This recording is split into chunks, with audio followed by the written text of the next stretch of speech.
just don't know. And if I knew, I would tell you, but I just don't know what they're going to do yet. It'll be fun to have another wedding.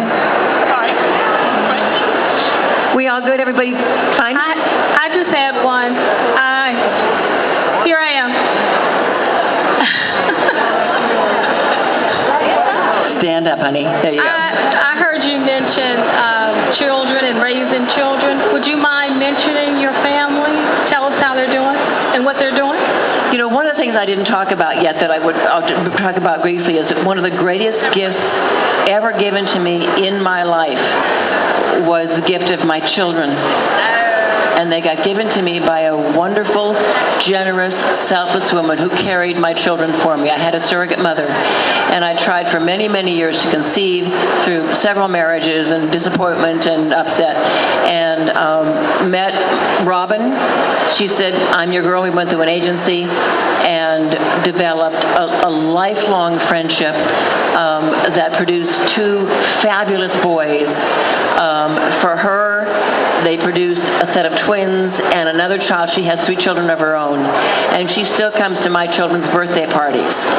We are incredibly close. But when I talk about women friendship, that one woman will carry children for another woman, I don't know how much more you give than that and how much more you trust. I had to trust that when she got in her car with my child in her body, she would take care of it.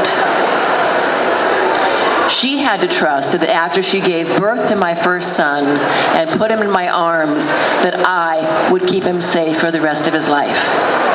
And that's exquisite trust and worthy of both of us.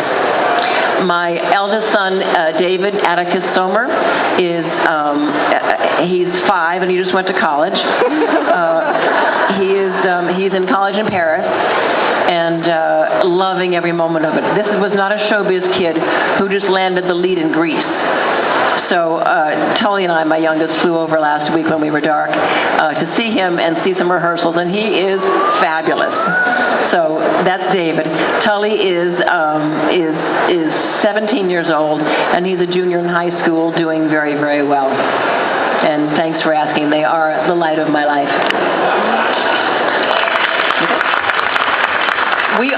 We are going to step into the back in a second and meet all of you that haven't gotten books. We're here for a good part of the day today. Please come straight to us, get in line. I want to say hello to you. I want to meet you. And I want to make sure that we've had some FaceTime. But before we do that, come here. This Blondie, you.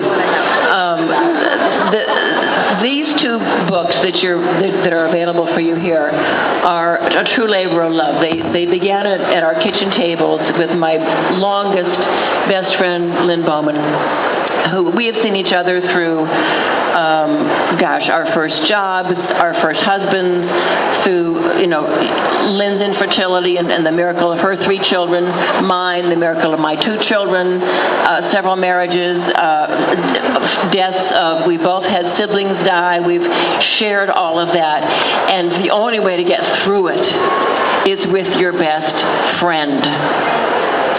I want you to come back today and meet my best friend.